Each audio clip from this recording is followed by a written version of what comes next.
You'll probably get a little pop-up.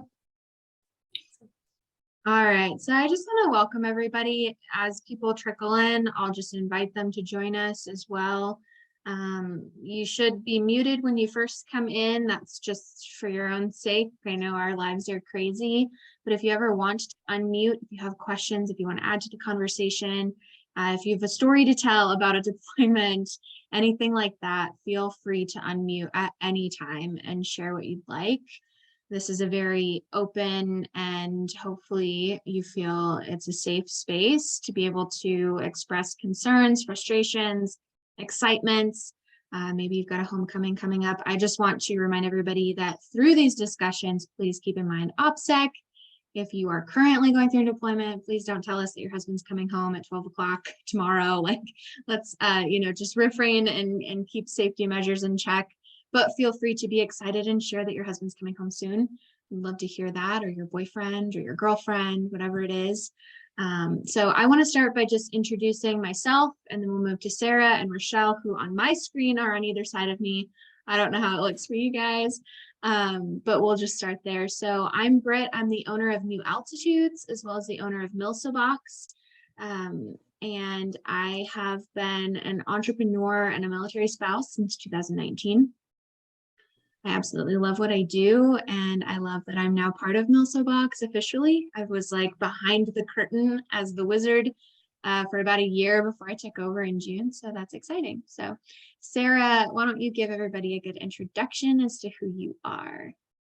Absolutely. Okay, so I'm Sarah Curtis. I am the face behind A Military Wife's Life. Whether that's my website, my Instagram, my Etsy shop, those are all under my umbrella. Let's see, me and my husband got married in December of 2018, and he commissioned into the Air Force, like, I think it was a year and a half later. So yeah, it's been crazy and exciting. But yeah, I'm excited to chat and hopefully help at least somebody feel a little bit more confident, comfortable, and have a little bit of mind easing here. So answered questions. Rachelle, your turn. Hi, I'm Rachelle, and I'm the owner of C2C with Love. I make care package sticker kits, so it makes decorating your care packages a whole lot easier. My husband and I got married in 2010, and he was already in the Navy at the time, so I've been a Navy wife since then, and we have 3 kiddos at home, and yeah, that's me. Awesome. So I'd love to just start making it more of a discussion instead of a panel. By just starting by, if anybody wants to share, Rachelle, Sarah, or anybody in the audience just wants to share, what was your first deployment and what were some of the questions or concerns that you had because of that? Because I know I had so many questions. My first one was in 2018, which is crazy because it was 8 years of no deployments and stuff. And so I've only done deployments with the kids. And so, which for me, I feel like made things easier because there was a distraction time, there was stuff to fill my brain, you know what I mean? And everything. And so I just remember like going on Pinterest and Googling and finding every little checklist I could find, because I am such a checklist person that I just wanted a checklist of everything I need to do. What did he need to do? What do I need to do for the house? Whatever it was, I wanted that list. And so I just printed off as many as I could and made my husband sit down and do it one weekend. My husband's not a preparer. He's just like, you're going to be here. You have access to everything. Everything's going to be fine. I'm like, no, we need to do these things and stuff. So, that was our first deployment experience. These pre-deployment was just me researching and trying to get a grasp of what this was going to be like. I did not do any of that. And I'm also a checklist person. Nick and I got married and a month later he was in Afghanistan. So for him, he was so my job's not the military.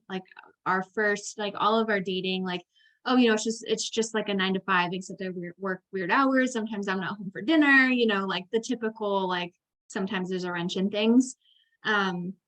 And so when it came to our deployment, he was like, oh, it's just like a long distance relationship for 6 months. Like, it'll be fine. Like, we'll FaceTime, we'll Skype, whatever. And it was nothing like that at all. So, I had a deployment buddy, which was somebody that was also experiencing the exact same deployment I was. Her boyfriend at the time was over there. And so like we just hung out all the time. Like we took our dogs to the dog park every weekend. We went hiking every weekend. We had dinner multiple times a week together. But I knew nothing and I was not prepared at all for ours, for sure. I know, actually, now that you're talking about that, there's there are two resources I can think of. So I'm just going to pop in my resources here. There's two I can think of that are like helpful pre-deployment checklists. One is through the, oh my gosh, everything's going to leave my brain, sorry. One is from Callie. She runs the Hope Homefront shop, and she's got a pre-deployment checklist that's like a dating questionnaire. So that's more of like, the relationship side pre-deployment. So that is, I've looked through that, like what she has on her Etsy shop, and it seems so awesome. So that's one thing. Relationship wise, there's also like a legal document, like pre-deployment checklist that's through, what is the name of the website? You're gonna have to give me a second, I'll think about it. But they go through all of the legal things you need, like the like the forms that you need to make sure make sure that you've got like, all documents ready. Let me look it up, because my pregnancy brain is just really bad right now. Sorry. It's all good. Yeah, I actually found, I think we were 3 months into what ended up being a 7.5-month deployment. And I started deep cleaning, because who does not deep clean halfway through a deployment? And I found this stack of paperwork that they had given him to give to me, with like on-base resources and like phone numbers to call and like things to look up online and like how to get prepared, and and it walks you through the whole thing. And I just remember staring at it like, Nick, why didn't you give this to me? And he was like, oh, I didn't think you'd need it.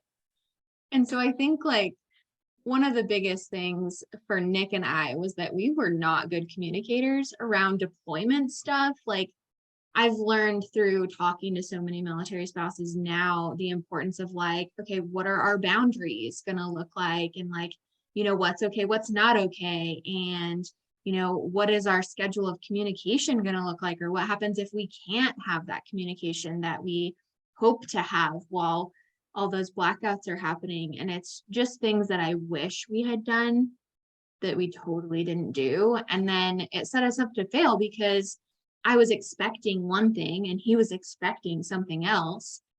And so we just weren't communicating effectively. So anybody who is currently going through a deployment where you haven't set those boundaries, I would have that conversation. I'd be like, hey, I just heard about this.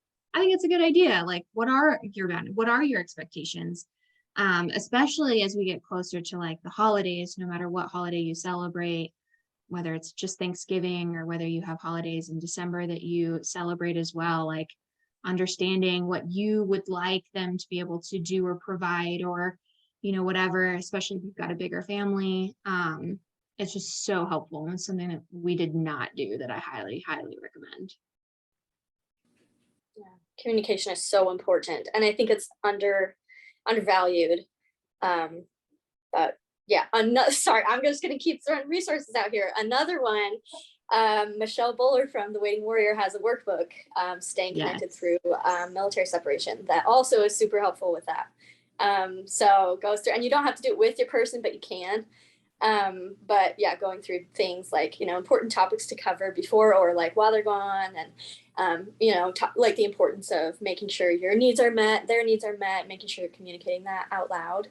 Not just in your head, because we all know whether you're apart or not, they can't read your minds. So important to just, as hard and uncomfortable as it is important to share what you're needing, because they can't, like, there is only so much they can do when they're far away. but there are still things they can do, you know, talking to you, encouraging you, if they can send you something or whatever. So Yeah. Yeah, Nick was gone through basically every important thing, like our anniversary, like every holiday, because he was gone July through to February. So like he was gone for everything. Something that really meant a lot to me that you could kind of like whisper in your significant other's ear if you'd like. There are places, and I don't remember, it was like a big chain place, but if you like pizza, something that Nick did for me that I loved and got so much attention when I did post it on Facebook eventually, like, look what he did, it was so sweet. And like everybody was like, oh my gosh, that's genius. He actually had ordered like pizza to my house on our anniversary in the shape of a heart. It was so cute. And it's so extra, but if you like that kind of stuff, I mean, for Nick, like food is his love language. I know it's not one of the five, but it is. And so like whenever we'd have like a bad week or whatever, he would order me dinner and be like, don't cook dinner tonight. And he would have it ordered and delivered through, you know, any of the various apps. Again, not something that every single significant other can do, depending on, you know, whether you have internet, whether you're in the middle of the ocean or, you know, other things. But it's something that if that's an option and you also speak in a love language of food, that was super nice and very sweet to just be like, oh, like he went the extra step. It's not just a pizza, it's a pizza in the shape of a heart. Like how cute. So definitely made my evening. I had to learn just to be like, because being in the middle of the ocean, like their access to things is just so not, it's like nothing really.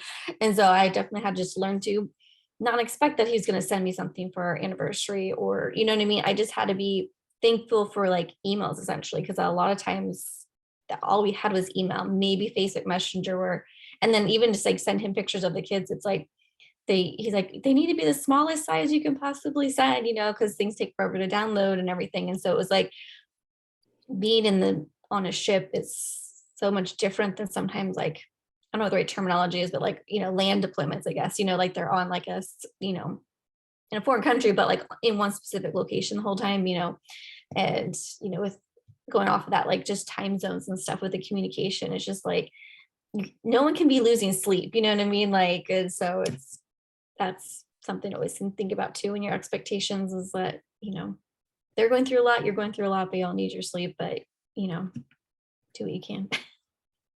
Yeah.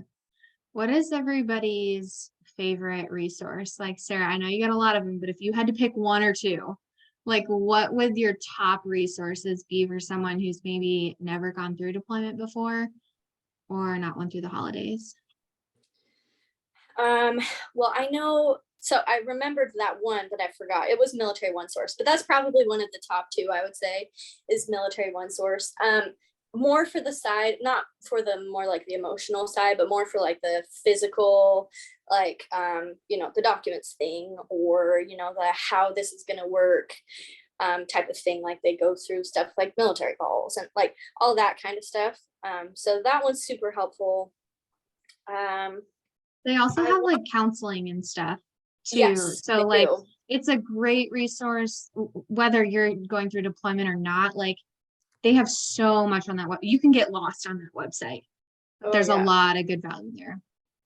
yeah. And on the emotional, you know, relationship side of things, honestly, this is gonna sound weird, but Instagram is actually a great resource. And you got to go like, you know, within Instagram specific, like, or Facebook, like specific groups or people to follow. But there's just a lot of, you know, like not only support, but also like actionable things that can help you grow closer to your person. Like all the resources I've listed, I found out through Instagram. And so things like I don't know, like getting ideas for a deployment wall, or you know, hearing about somebody else's experience can be really impactful and helpful, especially when we do it in a setting like this where we have the chance to talk and communicate. But yeah, I know it's gonna sound weird, but probably Instagram, just to be able to find the people who like who you can connect with, but also who you can, just like learn different things from, find support through, whatever. So the one that I used, I was like trying to find it because again, this is from like 2018, so I had to like go skim my email inbox. But the one resource that I used and I reprinted for each deployment was from, what was it called? The Military Wife and Mom. She had a really good, like, comprehensive, I want to say it was a free like digital download thing, but it was like a whole packet, and it went through like everything from like the legal stuff. It gave you like timelines too. So like 6 months out, this is stuff you should be looking at, 2 months out, 1 month, for, it broke everything down. And so whenever like your house, the cars, even care package stuff and legal things, like in the power of attorney and wills and all that kind of stuff. And so that's the one I used, and it, had like note sections and too, and a place to write down their address, where they're going to be, like, so it's in one spot and everything. So that's what I used. And I'm pretty sure it's still available, but that's the one I liked. I'm someone who hates seeking out help. And that sounds so bad, but like my Enneagram 2 comes out and I just want to help other people. So for me, like these resources are great. And if I can just read it and get information or just print it out like a checklist or something, that's more up my alley than like calling somebody who's supposed to be a resource, who's probably paid to do what they do, and ask for help. Like, I don't know why my ego is just not okay with that scenario. But honestly, the number one resource for me, I already kind of mentioned it, is a deployment buddy. And I loved it because it was someone who needed me as much as I needed them. And so it was like this reciprocal relationship of like, hey, you're going through this too. This sucks. Like, let's do this together. Let's have that, that connection with another human that we're missing right now. Let's feel less lonely. Let's do stuff together, especially around the holidays. There's just so much to do around Tucson. It's a bigger city, and so there's so much to do around the holidays. And to sit here and go, okay, well, I'm not going to do the pumpkin patch because I'm not going to go alone.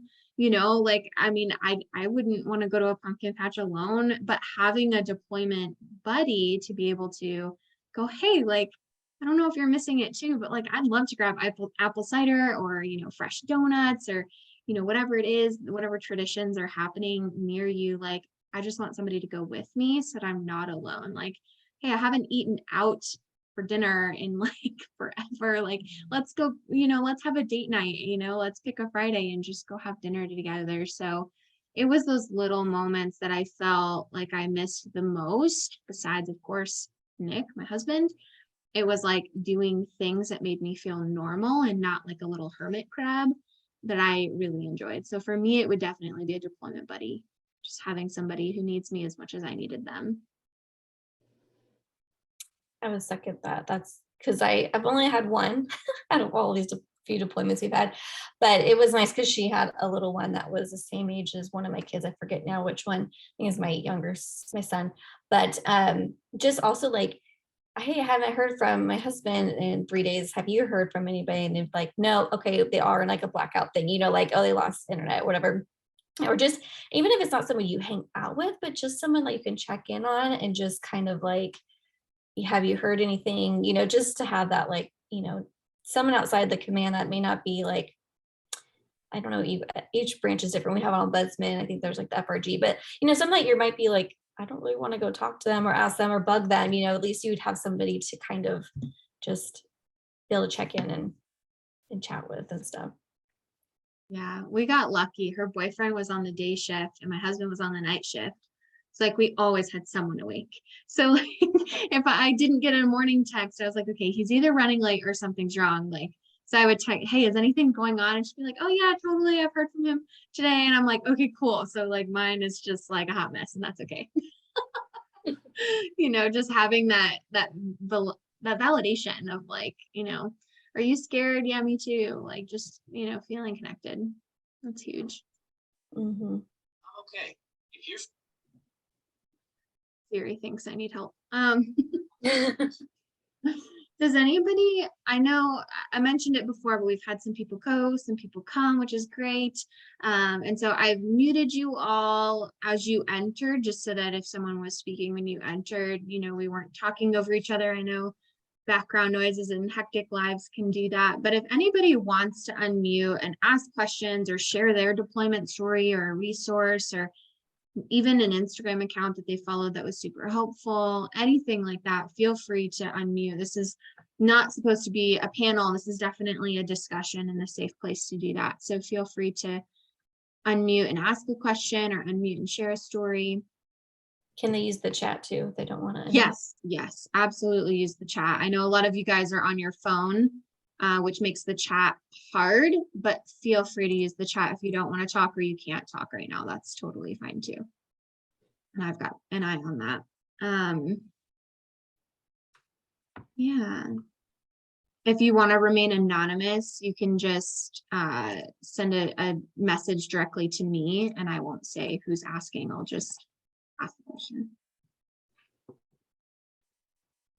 Actually, I would like to jump on. Yeah, Amy, Okay. go ahead. So I am currently going through my 5th deployment. So that's number Ooh. 5. Okay.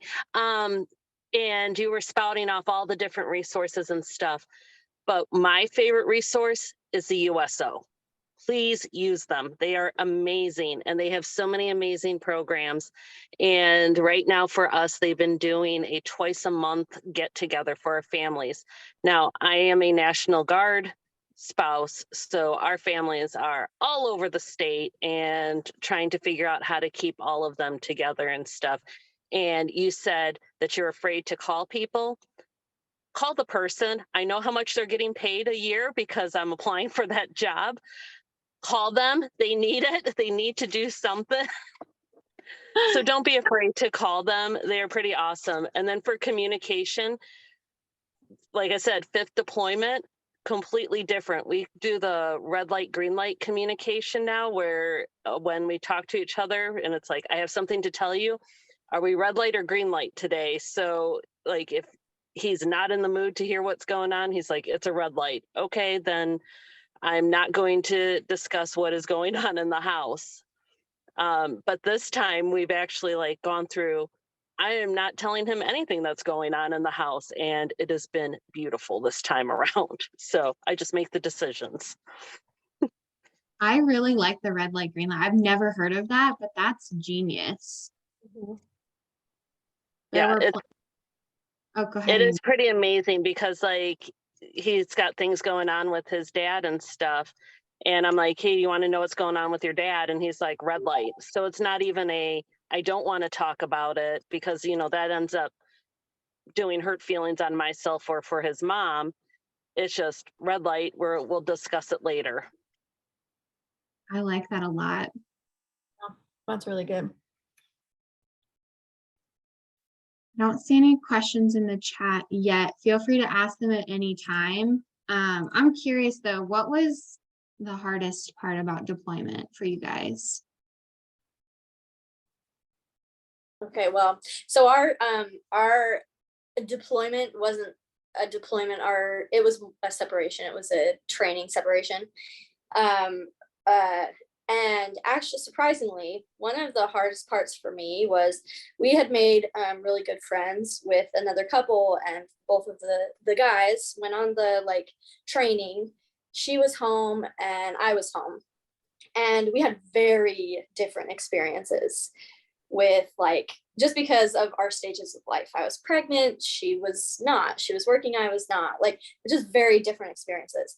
And I actually ended up, I feel so bad about it now, and I've talked to her and we've had discussions about it, but I built up a lot of anger towards her because it was for her, it seemed so easy, but for me, it was so hard. And I don't know, I have no idea what she's thinking in her mind. And I have no place to say what she was thinking. For me, it was I was pregnant, I was almost done. And so I went to live with family, so I would be by myself. And she's she had the choice to go with him and she chose not to. And so for me, it was oh, how dare you, waste this opportunity. And I like very quickly like realized that like even though we were going through the same experience, we were not going through the same experience. And so there was like literally no point in, like, genuine no point in comparing our experiences, because that only caused me to be frustrated, and I probably like could have been there for her more too. And like it just, like it just, in my mind, this is what I think is like that the MilSO Box thing, that one of my little affirmation cards was like, instead of comparing, I choose to have compassion, which goes so many ways, whether that's you feel like you're having a harder time and you think somebody else should be grateful for what they have, or you're like, you feel like it's going really well and someone else is having a hard time. Just like any and all ways to look at that, like, take care of your people, love your people, but comparing your situations is going to get you nowhere. Like, yeah, my most hated phrase is at least you don't have blank, like, because it doesn't help. So that was probably the hardest part for me, was like internally just like comparing our experiences, even though they were very different. Oh, I just saw them like, oh, this is the same thing, and why are you not seeing it like I'm seeing it? And so yeah, I struggled. Yeah, I struggled with that too, with actually my deployment buddy, because her boyfriend worked the day shift over there. So he was off during our daytime, and Nick had the opposite schedule. And so Nick would FaceTime me maybe once a week, maybe every other week. And we FaceTimed. He had a roommate, her boyfriend did not. So that was a huge thing too. So he couldn't ever talk to me alone. We were always like with him out in the big rec room, and he was like saying hi to people and talking to other people, like as we were trying to talk and everything. And her boyfriend was able to have long FaceTime conversations. They watched movies together during the day. Like they did all these things, and they talked every day for hours every day. And I also felt some resentment, because I was like, well, that's not what Nick's doing. So either Nick hates me, or, and you just start going down this rabbit hole of comparing, like, oh, well, he should be doing that for me too. But it's a totally different scenario, even though you're doing the same thing. So I 100% resonate with that. Yeah, I feel like my husband and I have always had different experiences during deployment, meaning that his first deployment, well, not his first, but like our first deployment together in that 2018, he was having the time of his life, but like in a good way. Like he was enjoying his job, enjoying being out in the water, doing what he was supposed to be doing, and doing all the things. And I was home with 3 kids, and it was like, one of the first few times, I was on a first like really long distance time, like a big long period. I've done months here and there, a couple months, whatever. This was like the first 6 months or longer. And it was just like, and I handled it pretty well. I'm very fortunate that I live basically down the street from my mom. So like, I don't always have the typical military experience, but, still just trying to do everything on my own and do the holidays all on my own and stuff. And, just, hearing from him that he's just loving it, and I know he wants to be home, but it's like, okay. And then we flip-flop this past deployment where I was like completely happy, like, that I didn't that want him home. I missed him and all that kind of stuff, not like that, but like, my kids were older. I was in a different season of life where doing all this stuff on my own was a little bit easier. I've been there, done that. I know how I run my house now when he's not here, those types of things. And so it was a little bit easier, and he was having a little bit harder time because his job was a little bit different, and just things were different for him. And so he was struggling, but I was like, hey, everything's fine, like type of thing. And so it was sometimes hard to like help each other, you know what I mean? Because when he was happy, he was like, well, shouldn't you be happy, and vice versa and stuff. So just trying to like meet each other at where each other needs each other to be, type of thing. Yeah, I feel that too. I think, it was hard because so by the time Nick and I had a deployment together, he'd already had 2 prior. And those 2 were like vacations. I mean, he got to travel, he got to go out to eat, he got to go off base, he had a blast. And he was like, just, look at all these pictures from my past deployments. Deployment is awesome because you get paid more and you get to travel and all these fun things. And then our deployment together was in Afghanistan, and obviously not fun, like not fun at all. So he went from this high of like, man, deployments are awesome, to the complete opposite. And I'm sitting here still confused, asking him a million questions. And, that was definitely that pivot, which we all experience in various ways throughout military life, but that pivot in particular can be very challenging for sure. I think for me, the hardest part of deployment was actually reintegration. And if you don't know what that is, it's the time when they come home. Because Nick came home from working nights, and there's a lot of, if you Google like any profession working the night shift, there's a lot of mental health concerns around that, because you're not getting vitamin D, you're not seeing the sunlight, you're not on a schedule like everybody else is. Chemically, your body is all mixed up. So like just working nights in any profession at all, not just military, not just first responder, can be challenging mentally and, with mental health. And then on top of that, he was in Afghanistan and not doing too well. We were never communicating because we couldn't, because of his schedule. And so he gets home and I have my independentness down. I have the house run a certain way. The dogs are fed at a certain time, all these fun things. And he came home with a lot of resentment and anger and frustration. And that's where we used Military One Source for sure, because I was like, I don't know what the heck I'm doing. But he's angry all the time. And I don't know why I'm making him mad, but I just want to help him. And so I ended up kind of smothering him. I was like, oh my gosh, like, let me help you. But I was everywhere. And he went from not having me anywhere to having me like up in his face whenever he was home. And that was not healthy or good for either of us. But again, I didn't know that there was even a word for that time period, reintegration. And so I was just struggling, and I was like, I'm just trying to make you feel good. I don't know why you're mad at me for trying to make you feel better. Like, I was just in such a confused state of mind. So for me, reintegration was the hardest, was just getting back to us, because we went from being married and happy to being independent and alone. And then we're supposed to be like married again, but it almost kind of felt like dating at the same time. It was very weird that like, you're like, I feel like we should be dating again, but we're married. So it was a very awkward couple months, for Nick to just figure himself out and get the help he needed, for me to figure myself out, get the help I needed. And again, I relied on community. I relied on talking to other military spouses and girlfriends and just people who'd done it, even if they weren't in the lifestyle anymore, just to kind of figure out, okay, what's normal, quote unquote normal. Just to, again, that validation for me was huge.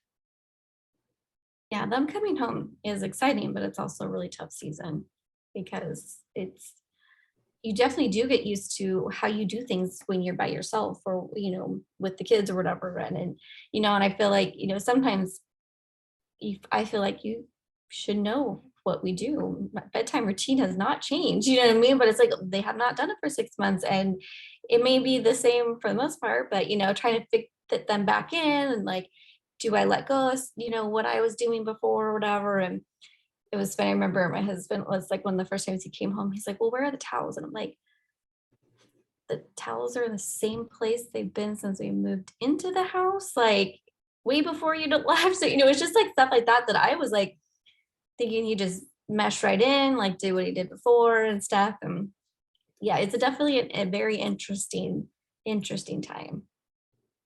Yeah. Patience, grace, all that needs to be happening during that time. All of it. I actually read, you mentioned Michelle Bowen's,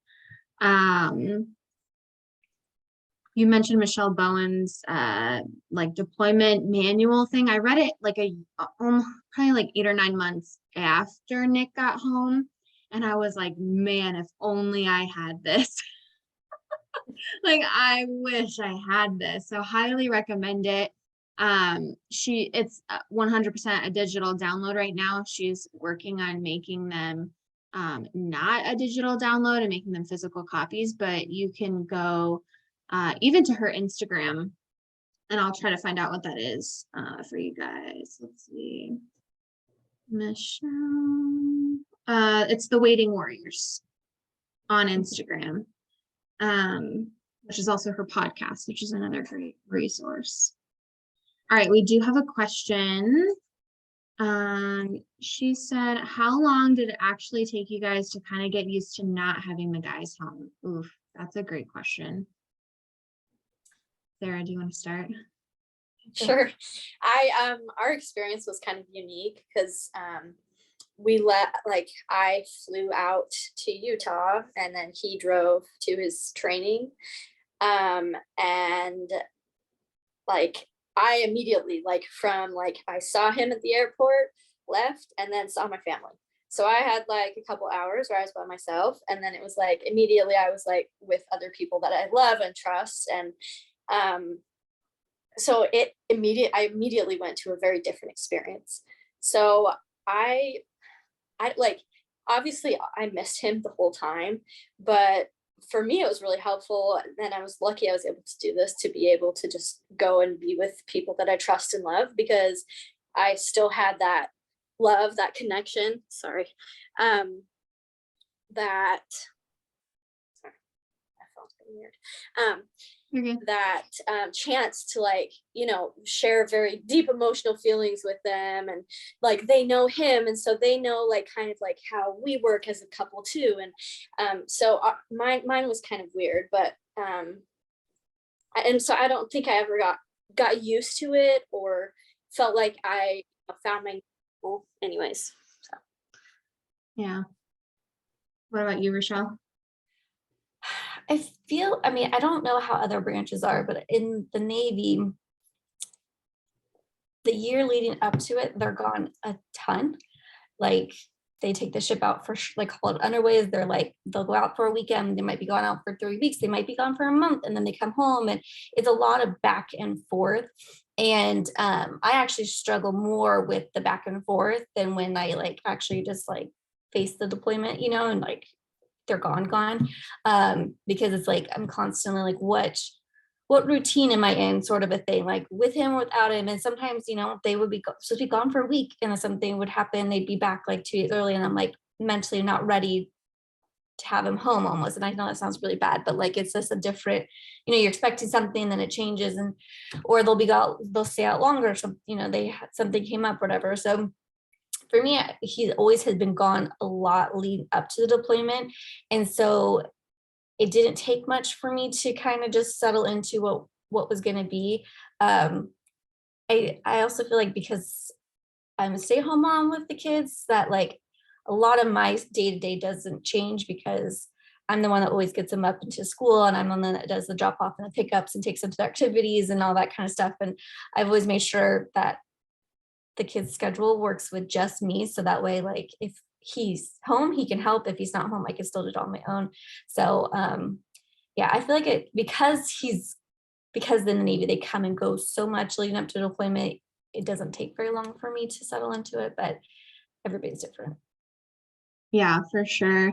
For me, the first month I think was the hardest because I didn't have kids. I did have a corporate job at the time. So I went to work 9 to 5, but then I'd come home to an empty house, and it was just the dogs. And so for me, it made those moments of aloneness were the hardest for me, because it's almost like the silence echoed, and it was horrible, and I hated it. And I didn't know this at the time, but I was also going through some of my own mental stuff. I was diagnosed with anxiety after the deployment, but I think it started during the deployment, rightfully so.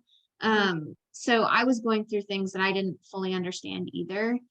But I think after like the halfway point, I think something shifted, and I don't know if it was me just excited that like the most of it was behind me and that every day was just less and less and less.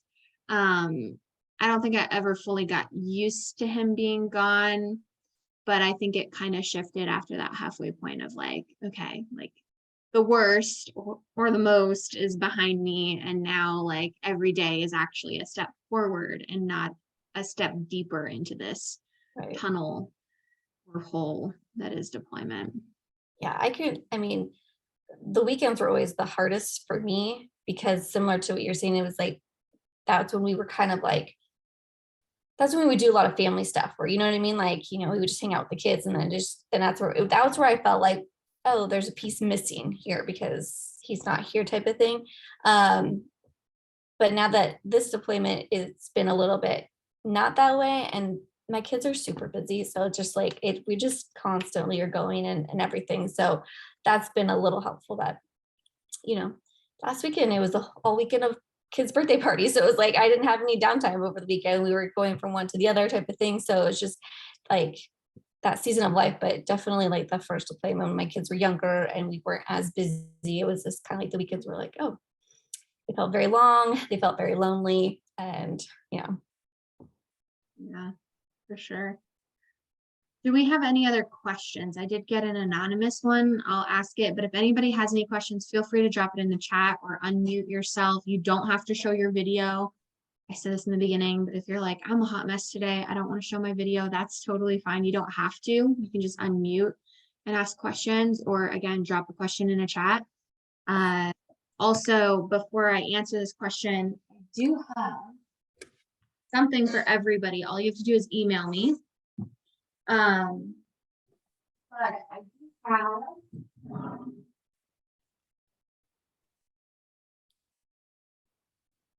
a deployment weekly wins notebook. It's from SpouseServe. Anybody who joined today, if you want one, just send me a DM on the MilSO Box Instagram, or send a DM to Sarah or Rachelle, whoever you're more comfortable talking to, and just send us your address and I will send this to you. No cost. We have a bunch extra. We're working on a deployment box that you can send to your best friend going through a deployment or someone you know going through a deployment. And we have a bunch of extras. And so anybody who would like one who is on this chat, I wrote down everybody's names and I'll reach out to you guys again. But if you want one, just make sure that you message one of us with your address and I will send one to you for free. So basically every week you can go through and write down your weekly wins, kind of like a gratitude journal. And it's set up for 6 months. So if you want one, again, don't put it in the chat because when we're done, it's going to be gone, but just send us a message on Instagram or an email and that'll be great. Final questions. Okay, I still only have one in the chat and I know, Rachelle, you've got to go soon. So this one's actually for you, I think, but I think we can all answer it real quick. When should I send out my Christmas care package? I think that's a great question.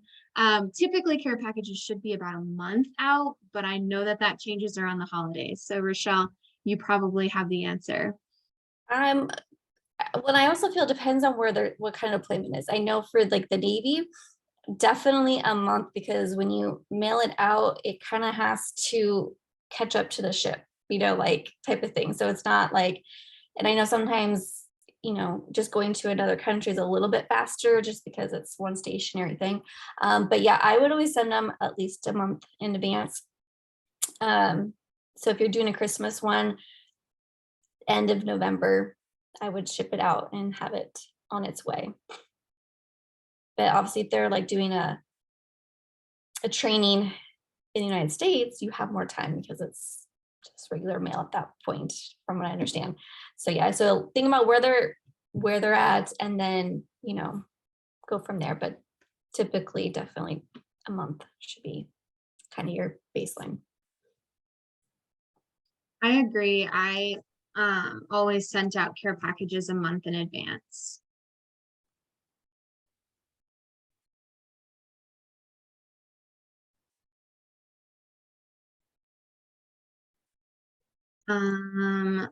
Okay, so someone had a question about the deployment booklet. You can send me an email at marketing@milsobox.com if you want to email me, or again, you can send me or any of us a message. I did just put all of our Instagram handles in the chat. So feel free to reach out to any of us. We're all great communicators. Oh, awesome. Is that Lorraine? I'm so glad that somebody sent you the link to join today. That's great. So yeah, definitely follow us on Instagram. If you want more tips, Sarah's great at resources. Rachelle is fabulous at all things care packages. I know she thinks that she's not an expert, but she truly is. So if you need any insight, any ideas, if you are not a crafty person, but you want to send a really pretty care package, anything like that, head to Rachelle. She's got some tips for you. So, and then of course I am at MilSO Box, the subscription for military wives and girlfriends and other female patriotic people. So excited to have you guys join us. Thank you so much. This was amazing. And the link for this will be up on a link that I will send to everybody. And I'll send it to you, Sarah and Rachelle as well, so that you guys can share it with your group. All right, guys. Take care. Have a great rest of your Tuesday. Good luck.